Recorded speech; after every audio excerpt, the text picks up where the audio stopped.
Hey there book friends, I'm Addie and you are watching Books and Tea Time, and today we are going to be reading one of my new obsessions, one of my new fantasy obsessions, and that is The Shadow of the Gods by John Gwynne. I finally read it.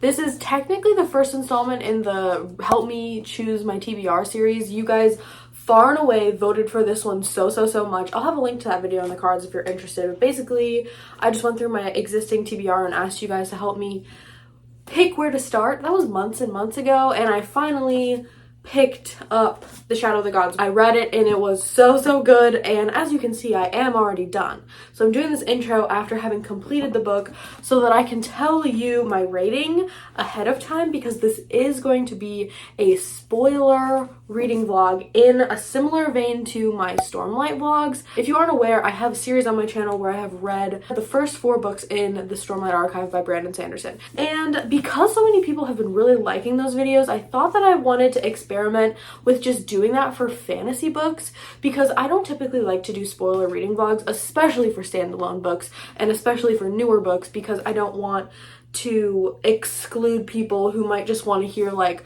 my thoughts about it. However, I think when it comes to the fantasy community and fantasy books, because fantasy series are so often a pretty big commitment, like you have to read pretty long books, and even if it's only a trilogy, that's still like what, 500 pages a piece? That comes to 1,500 pages that you're committing to something, and it becomes very hard to bond with other people over these books. I might not know anyone in my personal life that has read this series that I can talk to about it without giving away to spoilers, but it's also hard not to be able to talk to anyone about it. So my thought process is that with large epic fantasy books, I am going to perhaps start doing these kind of like spoiler time capsule-y videos where I just read the book and talk about everything that happens, and then in those videos in the comment section, anybody else who has read the series, we can all come together and chat about it and kind of like bond over it and like create little mini communities for chatting about each of the books.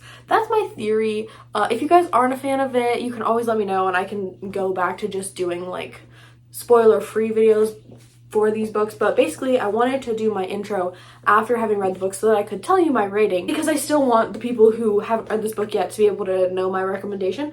And I gave this 5 out of 5 stars. This book is so good, and so if you haven't read it yet, because it is newer, I would definitely put it on your list, especially if you are really into like combat fantasy, military style fantasy, if you like Viking history, Viking lore, if you like mythology, specifically Norse mythology. This book is just really good. And if you're just in general a fantasy lover, I think that you really like this book. It's so good, highly recommend, and I am so happy that I finally read John Gwynne. I can't wait to read Malice, which is his other really popular series. I have the first book, which is Malice. That's not the title of the series. I forget what it's called. Put it on your list if you haven't read it yet. But if you have read it, then I hope that you continue watching and enjoy this video to see my reactions of everything that happens. I also have a breakdown partway through the video of all the characters and the different like perspectives that we follow, to help myself, but also hopefully to help you guys. So stay tuned for that, and let's get into the nitty and the gritty of this beefy fantasy novel. Shall we? Hello, I'm coming at you from my new favorite angle, the kitchen. I figured that I would do my first reading update while I do some meal prepping. Meal prepping for me is I meal prep these little containers. I do a salad and then a fruit bowl, and then I bring like other little things in my lunch. But first I'm going to meal prep the salads. Basically, I just chop up a whole head of iceberg lettuce. And then I dump in this bag of carrots, 1 red bell pepper, and a cucumber. And I put it all in a bowl, and then I distribute it evenly among like 5 of these. So, The Shadow of the Gods. This is my first update. I am currently on page like 175, so I'm like a third of the way through. I feel like I'm finally at the point in the book where things are starting to make sense in terms of like world building and what the heck is going on with like each of our characters. We have 3 main perspectives so far that are all from this same world that's like based on the Viking lore and Norse mythology that John Gwynne is using. We've got Orca, which I thought for the longest time her name was Okra, but it is Orca, like the whale, just not spelled that way. Elvar and Varg. And I can confirm that's the pronunciation because I am listening to the audio as I'm reading it physically, which I really like because the narrator is good and like gives you a sense of how to pronounce all of like the weird like Norse language and like the letters. So those are our three main characters. The first one, Orca, is a huntress and she lives in like this small village in the larger land of Vigrid. And she lives in like her own little land plot with her husband Thorkel and their son Brekka. And at the very beginning of the book, it opens with them kind of like teaching Brekka to hunt, and he doesn't want to kill, but like he needs to kill to eat, and it's like this whole thing. But yeah, Elvar is part of like this larger group. It seems like kind of like a warrior band or something. It seems like what they're doing is like legit and legal. It seems like their job is basically to hunt down people who have the blood of the gods like in their bloodline. We'll get to that in a second. But basically the last thing is that our last character, Varg, is a former enslaved person. At the beginning of the book, he's already free, and something has happened and his sister has died because like whoever owned him murders her, I guess. That's not a spoiler. It happens like literally in his first chapter. But he is seeking the help of a like special kind of witch who can perform some kind of spell. He's trying to find a witch, and in order to do that, he needs to become part of this group of like mercenary people called the Bloodsworn. And so that's like his goal, is to do that. Just chopped up some cucumber, gonna toss it in. So yeah, before we get into more details on like the plot lines and what's going on with the three characters, just gonna briefly talk about the world, I guess, and like what I've gathered so far. So it is based on Viking and Norse mythology, and from what I understand, John Gwynne knows like a lot about this kind of stuff. Like he's like into like reenacting Viking sword fighting, so he's very knowledgeable about like the weaponry and the battle and the culture and the history, and you definitely see that in the book. One thing that I really love so far is the way that he writes combat. I've heard this of John Gwynne before, so like it was something that I was expecting, but he is really great at writing combat. This world basically kind of like destroyed themselves, destroyed each other, and so anybody who has the bloodline of a god is considered tainted. They are either killed or enslaved. So a lot of people who have those kind of powers, like the witches that Varg is after, they are they're captured and turned into like slaves for powerful kings and queens to use to wield battle against each other, but they are generally considered to be like inhuman or like less than human because they have the blood of the gods and like therefore have powers of the gods. From what I understand, it seems based on whatever god you share blood with will guide what powers that you have. So it seems that this world is organized into like smaller, not necessarily kingdoms, because this is a world that was like somewhat recently, I think, ravaged by the gods. And so it's mostly just these like disparate clans led by kings and queens, and the people on the lands have like generally been left alone. But there's also a larger political plot that we've been getting a hint of, where like there are certain leaders that are wanting to consolidate and like spread their power and like start to tax the villagers, basically. Like people like Orca, who are just kind of like living off the land on their own little plot, they're starting to like want to consolidate and make it more into a kingdom and less of a free-for-all situation. But let's get into the nitty-gritty of what's going on in the different plot lines so far. I really love Orca's character. I think she might be my favorite so far. I really like the other characters too. They're all very well written. But as far as like the main three perspectives of like Orca and Varg and Elvar, I think Orca's my favorite. Just because, like, she has this, like, really vague past that intrigues me a lot, but also she's just, like, super cool. But at the beginning of the book, children in her, like, village community area are starting to go missing. They're being taken, and most of the time their parents or whoever's like with them is found murdered. At the beginning of her book, in the first chapter of her perspective, they find their neighbors essentially dead, and one of Brecca's friends, who's the neighbor's kid, is missing. So they like go and talk amongst themselves in the village, and they're like, what are we gonna do about this? These kids are going missing. There's a lot of rumors about like who might be taking the kids, what they're doing with them. This is what it looks like when I'm all done. Now I'm just gonna divide it into these little thingies. Varg, let's talk about him.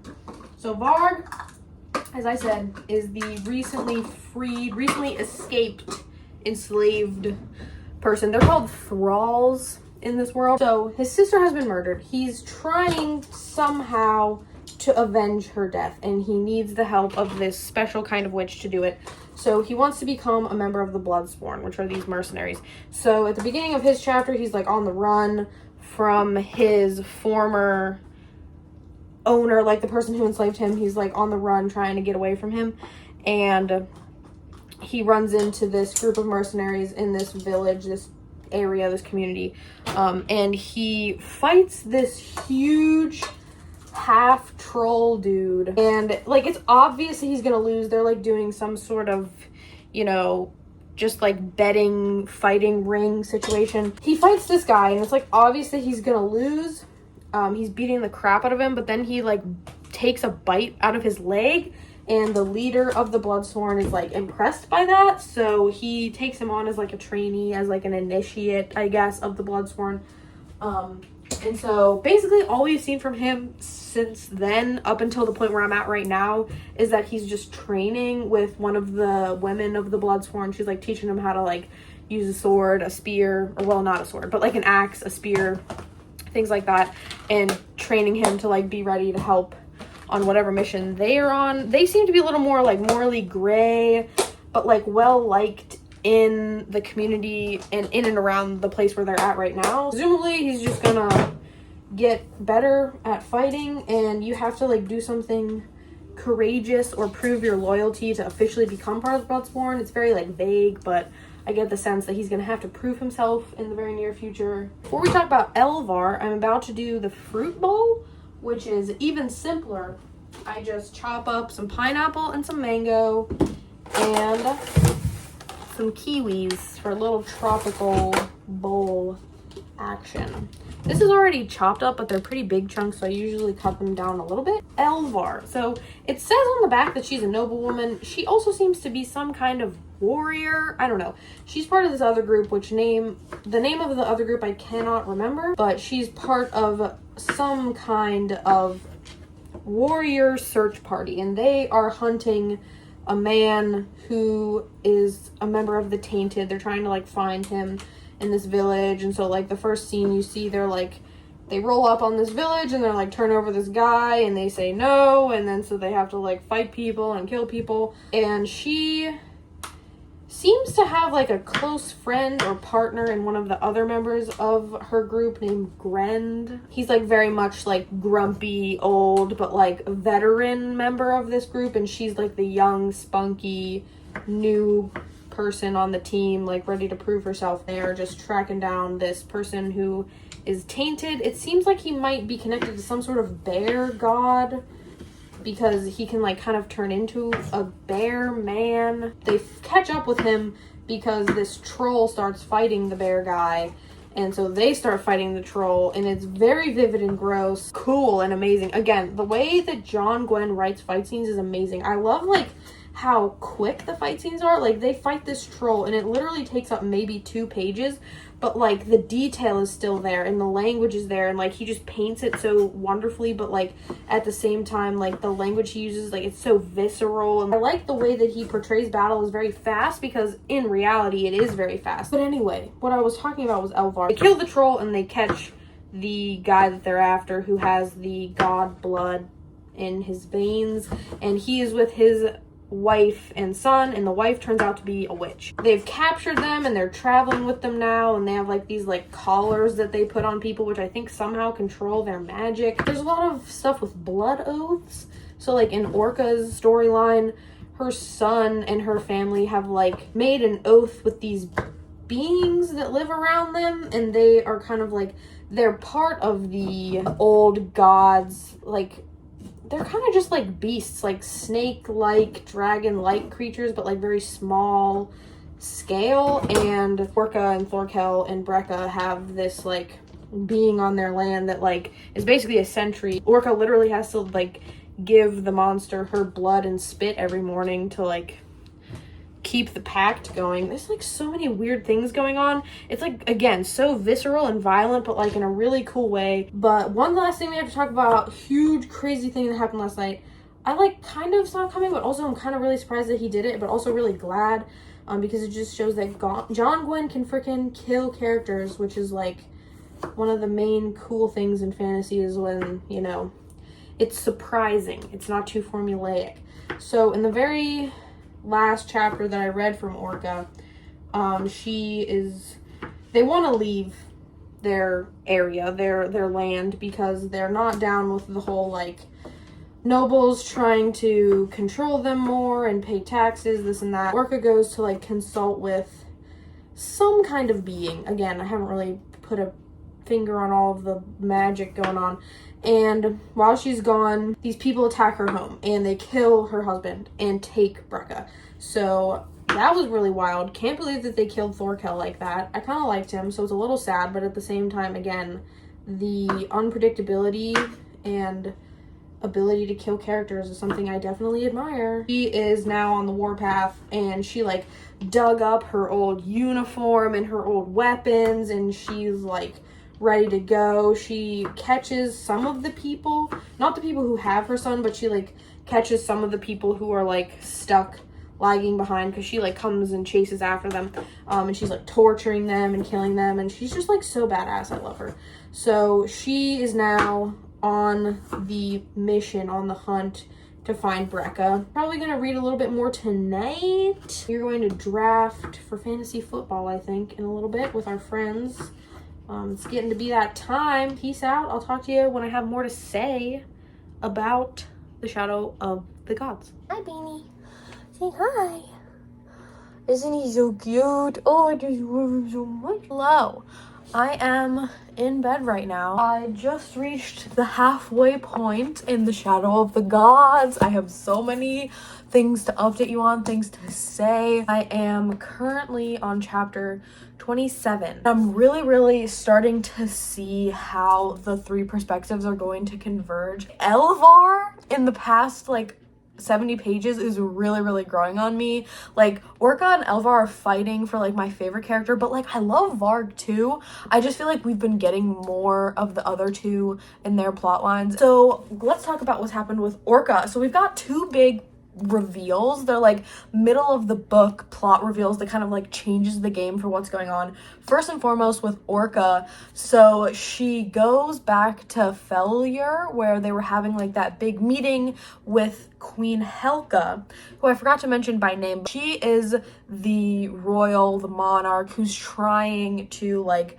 take over and consolidate and grow her empire. She basically wants to become an empress. So she comes to Fellure to address what's going on with like these people being murdered and the children going missing. And that is when one of the other members of Orca's community, of their village, Vrick, I think his name is, he is not liking the response of the royals with like the taxes that they're asking for and like the whole consolidation plot. He's not into it. So he like challenges Queen Helga's nephew, whose name I don't remember and probably can't pronounce anyway, and he beats him, but then the queen's thrall, who is like this witch person, kills him.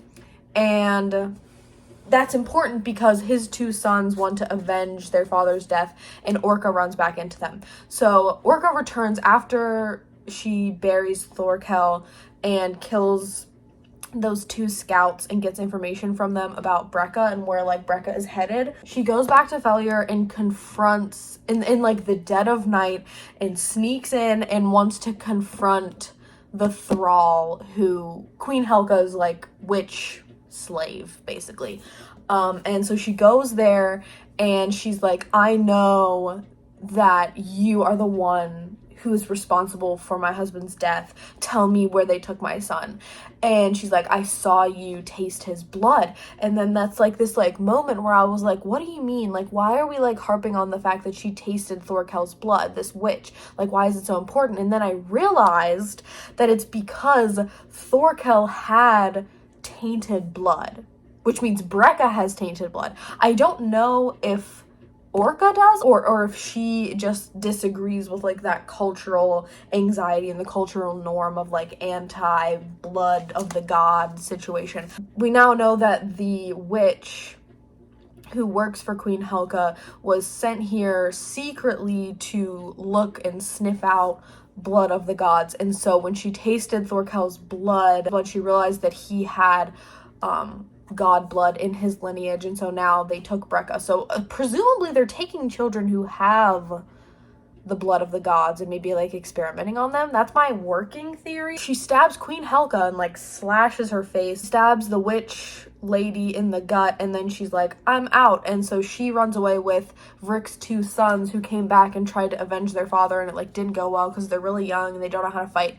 And they just made a deal, the 3 of them, that Orca is going to teach them how to fight so they can avenge their father's death if they agree to help row her in their boat to this city where she thinks that Brecca might be held. That's what's going on with her. Really cool. I love Orca. She's just so awesome. Like, she literally says to these 2 boys, like, I don't need your help.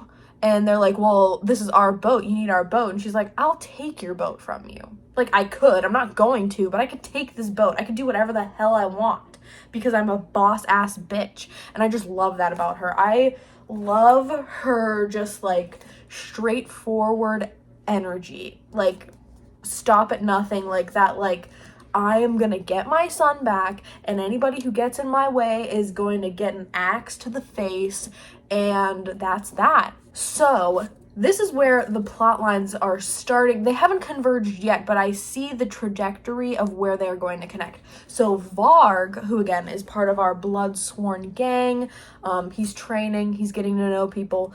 The Bloodsworn are in this little like skirmish situation where the one guy did something to this foreign prince, and the foreign prince comes and is like, I want this guy, and the leader of the Bloodsworn's like, no, he's part of my crew, you can't have him. And so they're fighting. Varg kills a man for the first time, basically, and like he's recovering from that, and then Queen Helga rolls up. Oh my god, I've been lying to you this whole time. I'm getting characters confused.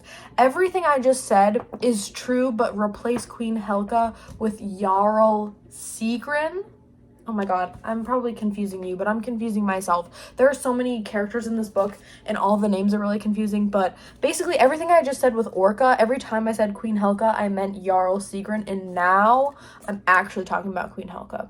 So Queen Helga is like the big kingpin lady. Jarl Sigrid wants to work for her because basically they either have to work with her or be conquered by her. Varg is with the Bloodsworn, and then Queen Helga, the big conqueror empress lady, rolls up and is like, I want to hire the Bloodsworn. So she like calms this little skirmish that's going on. She's like, I want to hire you guys to go to the northern parts of my land where my people are being murdered, and I need you to take care of it. So she hires the Bloodsworn, and therefore Varg, one of our other perspectives, to go investigate what's happening in Orca's village.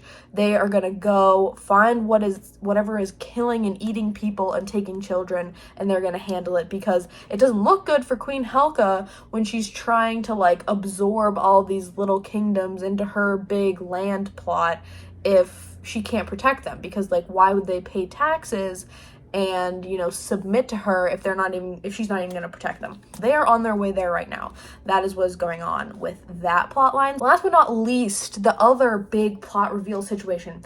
Elvar is with the, oh my god, I forgot the name again. I literally looked at it. The Battlegrim. That is the name of this group that Elvar is part of. It seems like the leader is like a mercenary slash merchant guy. So Elvar was traveling with the Battlegrim, and they were taking the guy that they captured, the guy who had the tainted blood in him.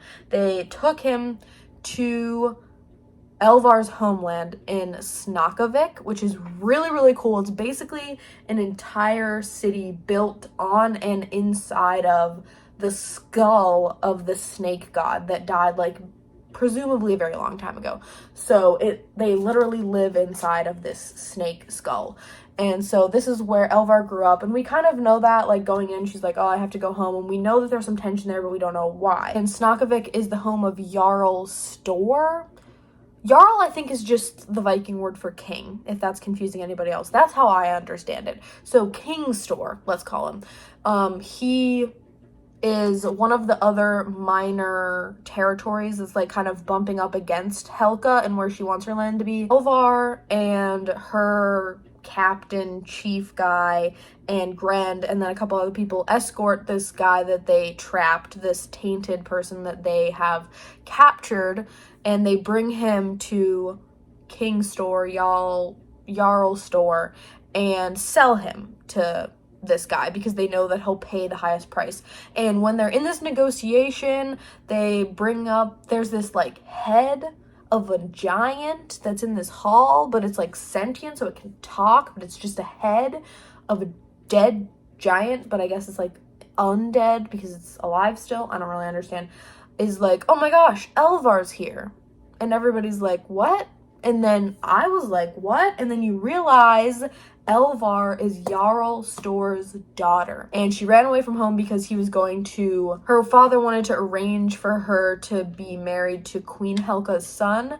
And she was like, hell no, I'm not going to do that. I'm not going to be your brood mare. I'm not going to let you just sell me to this guy to make your bloodline better. I'm not going to do that. So she ran away from home and joined the Battle Grim, which is, like, this group that she's part of now because she wanted to earn her own reputation, earn her own battle fame, and earn her own renown.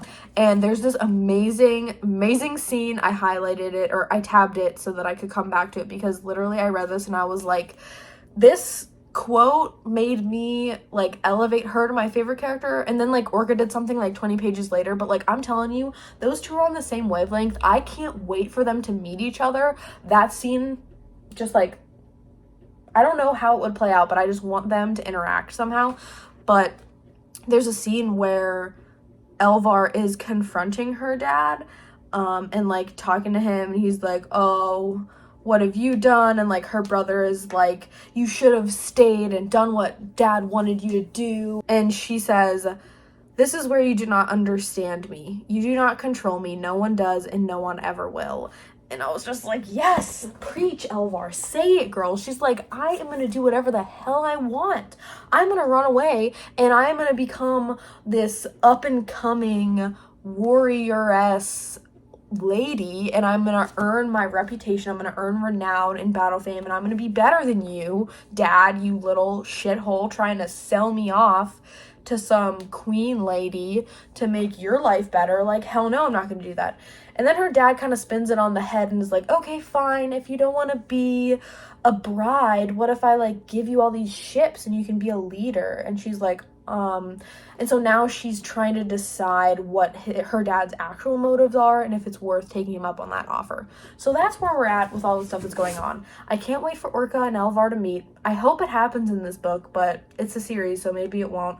I love both of them very dearly. I'm nervous for Brecca. Poor little baby Brecca boy. I literally had to force myself to come up here and update you because I was halfway through. I want to read more so bad, so I'm going to go downstairs and do that. That's that. Thanks for coming to this check-in. Talk to you soon. Hey guys, I am literally about to walk out the door and go to work, but I realized that I told you last night that I was going to show you my new stickies, and I did. So I don't know what the brand is called. I got these on Amazon. They were like $6, and I got the pack of 600.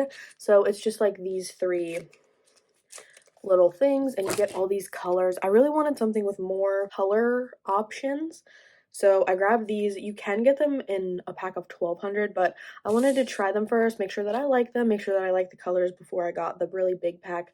I'll link them down below in case anybody's interested, but I'm really excited. I'm off to work, and then I am going to spend the evening reading some more, so I'll definitely have more to update you on later. But happy Wednesday. See you guys later. Hi friends. So I am a little worried Killua. I am a little worried that I have confused both you and myself with all of the name situation. So I took a bunch of notes and I busted out Killua. He literally just laid down right in front of my camera. So now we're gonna balance it on your foot. How does that feel, Killua? You meanie. You can literally see his fuzzy hair. And here comes the rest of it. I busted out the whiteboard and I am going to map out each of the 3 perspectives with you so that I understand what's going on, but also so you understand, and just like for all of our sanity, so that we remember who all these people are and what's going on. So let's do that, shall we? Okay, first things first, we have the Orca plotline and all the people, which takes place in Failure, which, if you're looking at the map of Vigrid, is right there. So this is where Orca starts out, although she is in Darl right now because that's the place where she thinks Brekka might be, so she has traveled all this way. But let's just break down everything that is going on. So first things first, we have hi Killua. We have Orca, who's married to Thorkel. That's an E. Oh my god, this is kind of hard to do while looking through my camera. So we have Orca and Thorkel, and they have little Brekka, who is missing. Thorkel is dead. Sad face. The Jarl of Failure is Jarl Sigrid? Is that how you spell it? Who is the person that Orca slashes across the face. Not Queen Helga, which is what I told you yesterday, but I'm stupid. Her nephew is Guthvar. I don't know what letter this is, but this is kind of, it looks like a D or an O with like a slash through it, and it's pronounced TH. Guthvar is her nephew. He's a real dick. He is just like not well liked by the people of Failure, but he's like he's like sort of noble-ish because he's Jarl Sigrid's nephew. Then we also have Jarl Sigrid's thrall, whose name I couldn't find, can't really remember, but she is the one that like tasted Thorkel's blood and got him murdered. So we really don't like her. That's bad. So they're neighbors with Askrim and Idrun, both of whom are dead. They're like the ones that they find murdered. And their son, who's friends with Brekka, Harik, is also missing. So they're both missing. Question mark, question mark? They're also kind of friends, more like just neighbors with Verk, who challenges Guthvar to a fight, and then the thrall kills Verk after he beats Guthvar and kind of like embarrasses him. So he's also dead. But he has 2 sons, Mord and Lif, who Orca just left, but she kind of helps them escape when Jarl Sigrid catches them trying to avenge Verk's death. She catches them and like hurts them, and so Orca frees them when she goes to kill and stab the thrall and to slash Jarl Sigrid in the face to find out why they tried to kill Thorkel. Additionally, with Orca and Thorkel, the Vaesen that they have, which is Vaesen is like, I don't know, whatever like species of like magical beings, I don't know. No, get out of here. The Vaesen they have are Spurt, which is like their guardian dragon thing, and then Brekka finds and saves Vesli, who's like this little dragon creature. So they are like the Vaesen, which I think is spelled this way, Mark. These are the 2 Vaesen that are attached to this family via like blood oath, I guess. This looks like an insane person's scrawl handwriting, but I hope that this is starting to make sense. I think that's basically all we've got going on with Orca's plotline. She went from Failure to Darl, and that's where she's at right now. And she's, Drekar is the name of the person who is presumably stealing children, question mark? So that is the person that Orca is trying to find. So let me erase this, and then we'll get to Elvar next, I guess. Next up, we have the Elvar plotline. Elvar is part of the Battlegrim, and currently they're in Snakavik. I don't think I spelled that right, but that's the place that's made from the snake skull. So Elvar's part of the Battlegrim, and her partner person, who I'm starting to realize may be like Bloodsworn or like have some oath to protect her, is Grend.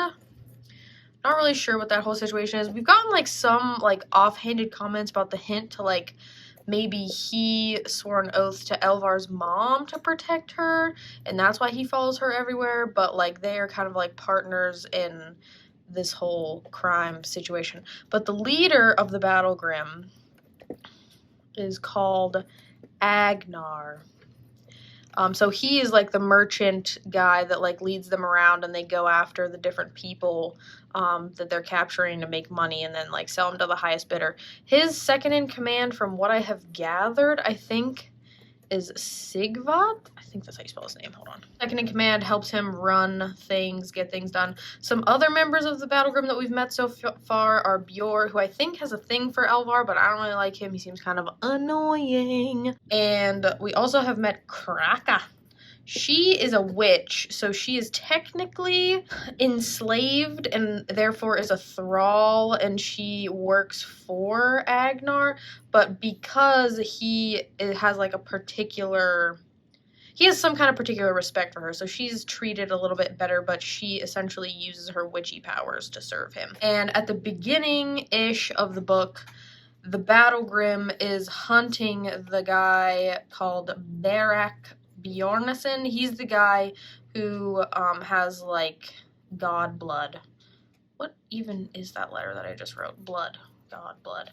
And so his wife Uspa, we also find out is actually a witch, and they have a son named Bjarn. I think this might be my favorite name. It's so fun to say. So the Battlegrim capture him, and therefore also his wife and their child, and they take Barak and they go to sell him to Jarl's store, who is the like king leader guy of Snakavik. And also, plot twist, which I told you guys last night, happens to be Elvar's dad. So he's not a great guy. We've put that together. He's kind of a little bit of a snake, but he will pay the most for these like people with god blood so that he can enslave them and then have really powerful war slaves, essentially. So they sell Barak to him, and then Elvar like kind of talks to her dad, and we meet very briefly her brothers. I don't know how to say their names. These are her two brothers, and we also meet that like giant head that I told you that like talks to people. His name is Hrung. And yeah, that's basically what's going on with them. So they sell Barak to Jarl's store, and then while they're still in Snakavik, this lady called Ilska the Cruel, who's a leader of some other kind of mercenary band based on ravens. I forget what they're technically called. I think it's like the Battle Ravens or something like that. She steals Bjarn.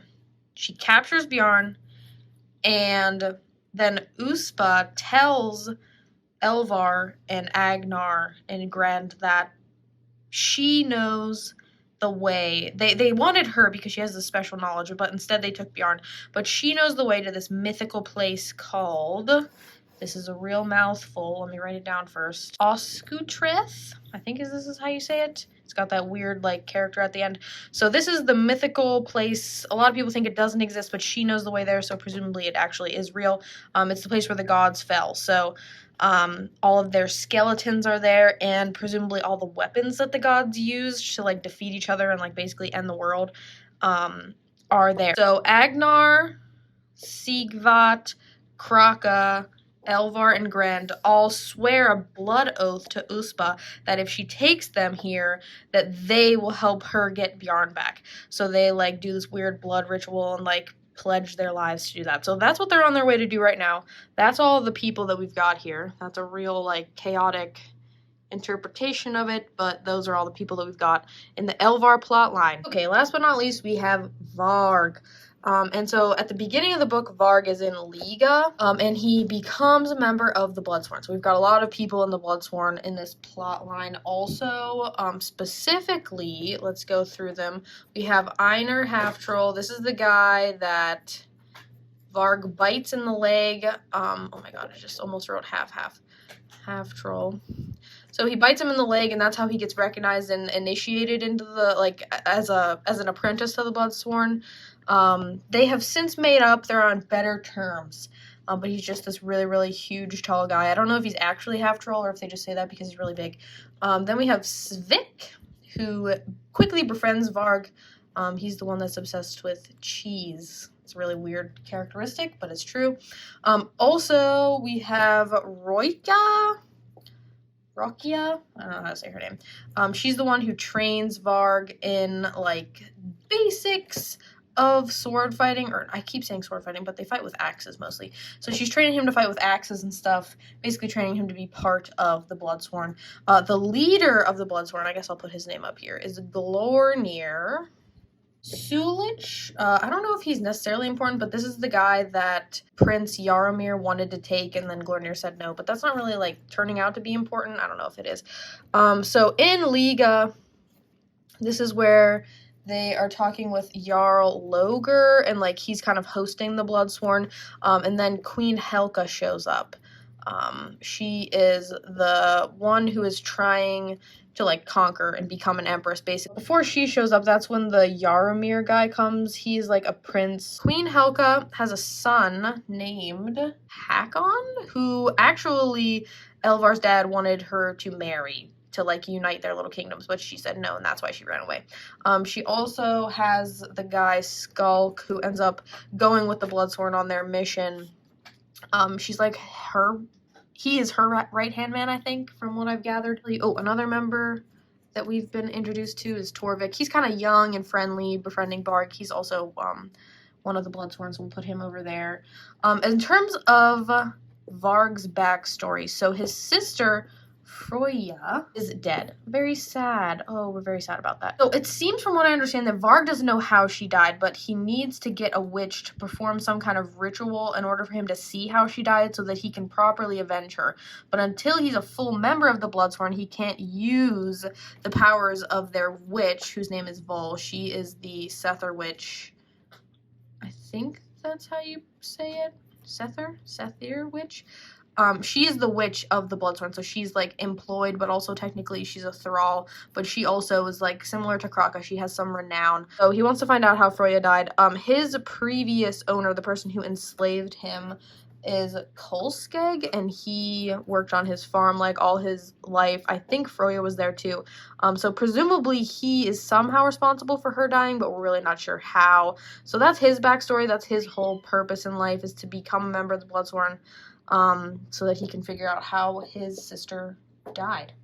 And that is that. Hopefully we're all caught up now and we can resume, and next time I update you, all of us will know what the hell is going on. And I'll check in with you later. Hello all, I am here for a quick update moment, but also I just wanted to show you guys, today's a big day. I got my nails done, went for, like, a green gold vibe, very excited. I got my hair cut and washed. Feel so light and fresh, and I'm happy.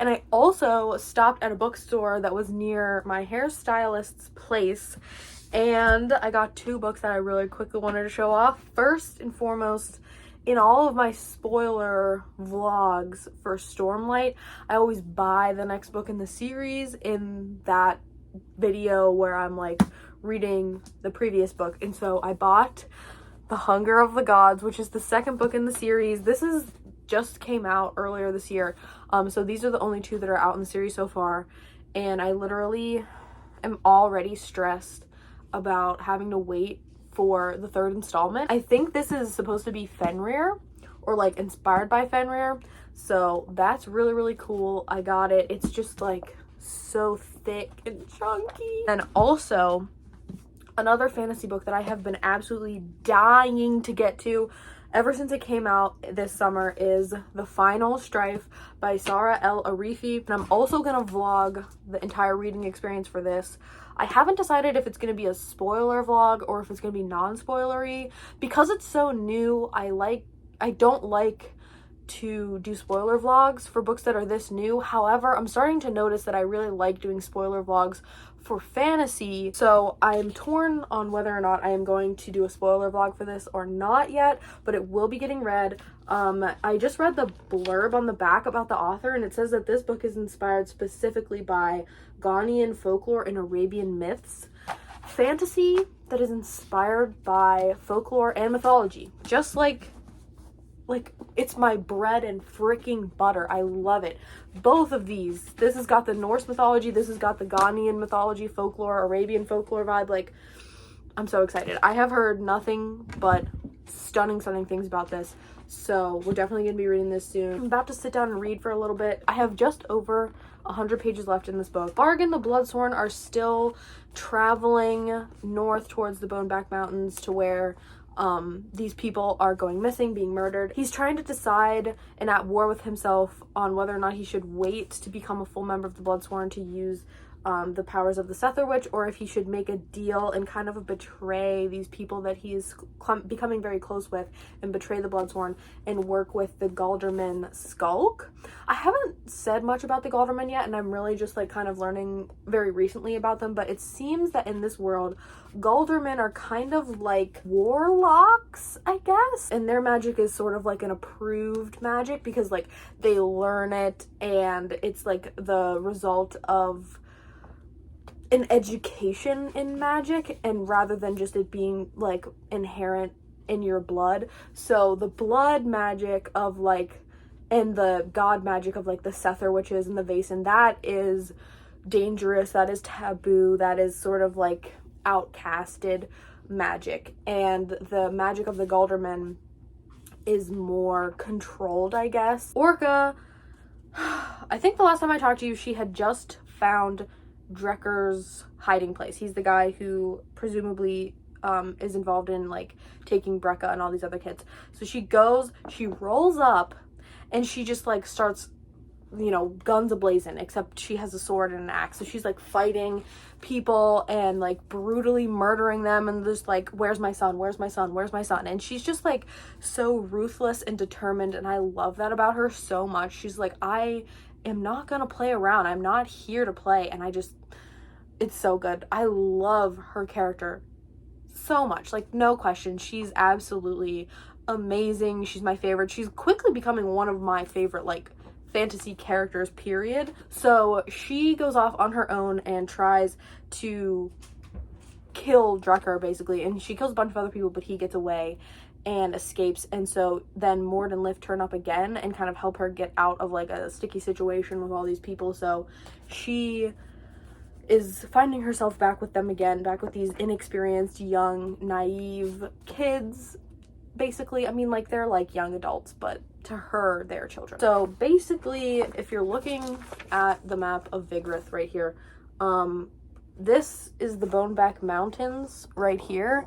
This is where Orca and Varg are converging. They're both going there. And then up here is Oscutreth, where Elvar is headed. So they're all going to this very, very northernmost part of Vigorith. As far as Elvar's plotline, they're getting closer to Oscutreth, which means they're getting closer, further and further away from civilization and closer to the battleground of the gods, essentially. So a lot of very violent, scary Vaesen are out here.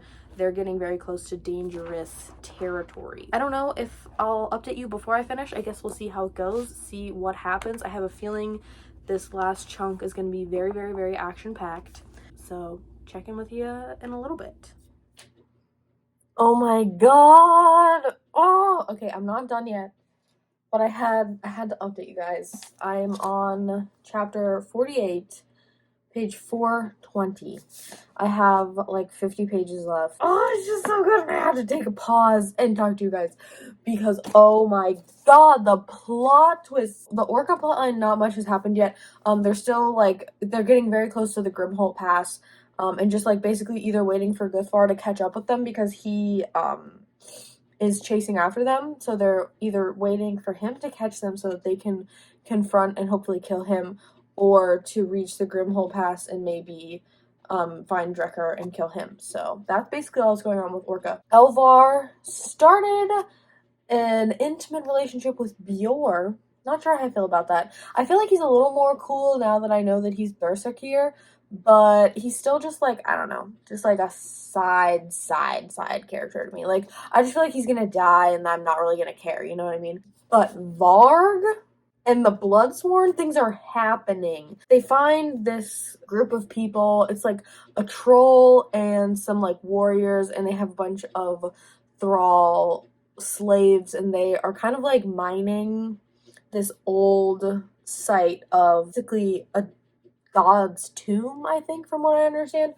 And so they get there and they fight them, and Varg defeats a dragonborn, tainted essentially. And I mean, he's stabbed in the side and takes a lot of damage and in that fight, and then he wakes up, and Skulk, the little snake who works for Queen Helga, stabs and murders Torvik, which is really sad because he was such a sweet little cinnamon roll baby, and he and Varg were becoming really close friends, and he kept calling Varg brother.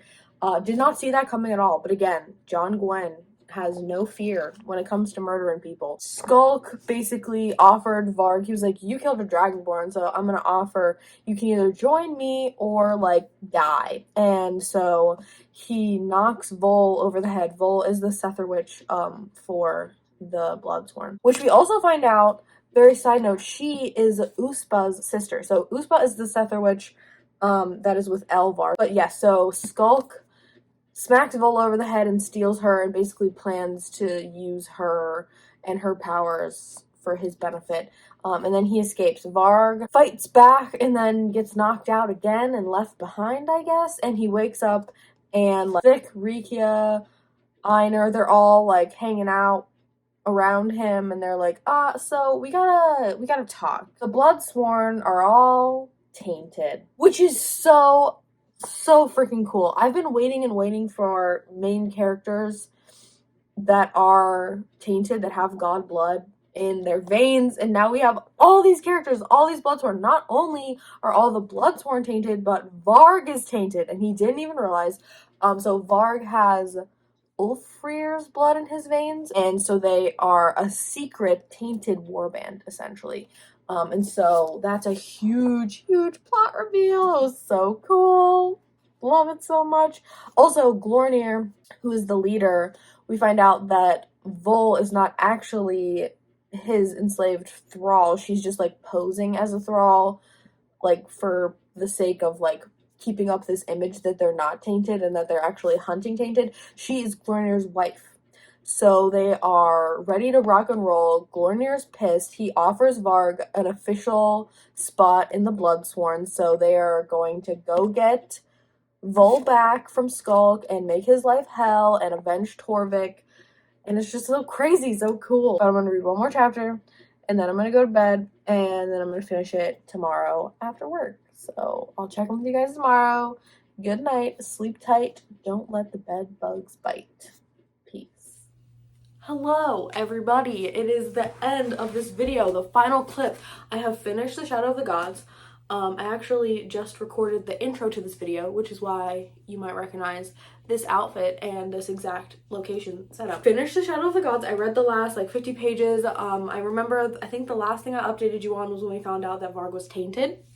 Epic, amazing, loved that. And it just got better from there. The end of this book was like, I immediately started reading The Hunger of the Gods because I could not wait, which makes me very nervous for finishing The Hunger of the Gods because the third one isn't even announced yet. We don't even have a title, and I don't know how I'm going to live after having finished that book. But I'm like 50 pages into The Hunger of the Gods. I am probably gonna do a spoiler installment reading vlog for that one too, so stay tuned for that in the near future. But let's talk about the end to The Shadow of the Gods. Orca, Lif, and Mord catch up with Skulk, I believe. Orca and Lif and Mord are captured by the guy who works for Queen Helga. Guthvar shows up and he kills Mord while Mord, Lif, and Orca are all being like strung up and interrogated because they're found roaming the woods around this camp in the mountains where Orca believes that Brekka has been. There's evidence that he was there, but he's not there anymore. And so Mord is murdered, which is sad and intense. And then Orca basically goes ballistic. I simultaneously saw this coming and somehow didn't, because like I thought at the very beginning that she was tainted, and then it didn't happen, and it was getting towards the end of the book and I was like, oh, I guess she's not, maybe it was just Thorkel.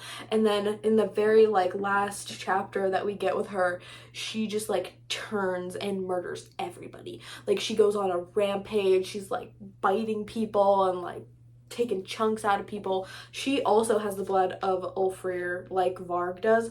And I think Thorkel also did, or maybe Thorkel had the blood of Berser the bear. I can't remember. She goes on a killing spree and like murders everybody that's in this compound except for Lif, obviously. Kind of saves them from this Galderman, and he escapes with Vol. This is the person who took Vol.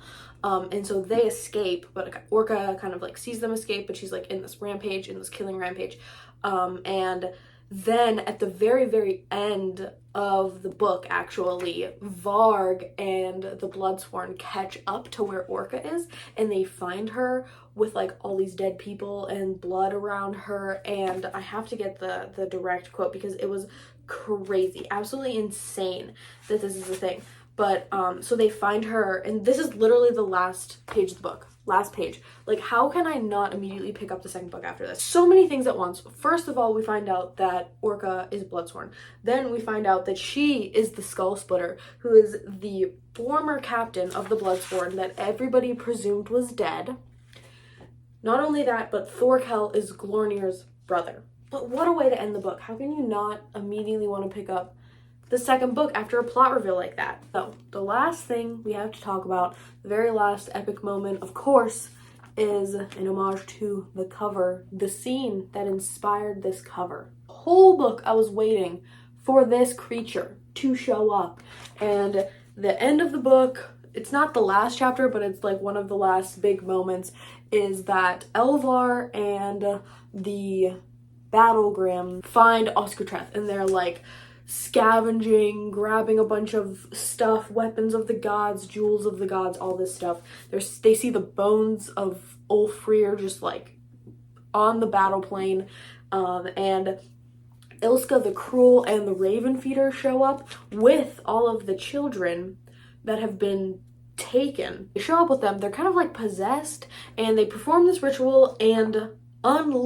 they free this dragon god, Leek Rifa. They free her from her prison and just set her free, and she just flies away.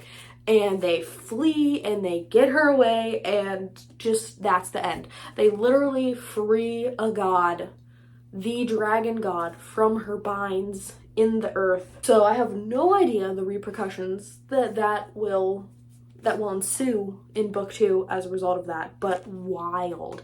And also, as like a couple footnotes to that, they try and stop Elvar and the Battlegrim, try and stop this from happening. The leader of the Battlegrim, Agnar, duels with one of Ilska the Cruel's people. I think it's actually her brother that duels with him, and Agnar wins. So Agnar is kind of suffering from wounds, and Bjor approaches him and stabs him right in the face or the gut. I can't remember, but he stabs him and he kills him.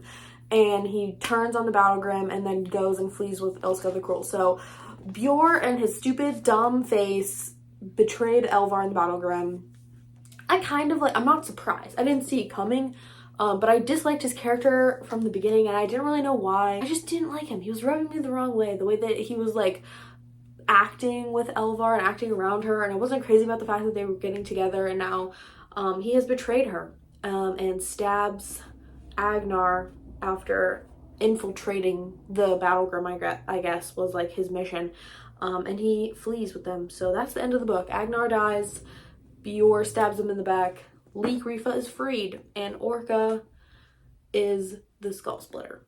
So that's the end of the book, and it was an epic ride. 5 out of 5 stars. Absolutely loved it. So glad that I finally read it, and I cannot wait to read and devour book 2 and then be very sad and wait for book 3 to be announced and to eventually come out. Thank you so much for watching this video. I hope that you liked it. Again, share your thoughts down below. How do you feel about this spoiler summary approach to fantasy vlogs? Thanks so much for coming to my channel. It means the world to me. I love you all. Don't forget to like, comment, and subscribe if that's your jam, and I hope to see you in my next video. Happy reading, happy writing, and happy living. Peace out.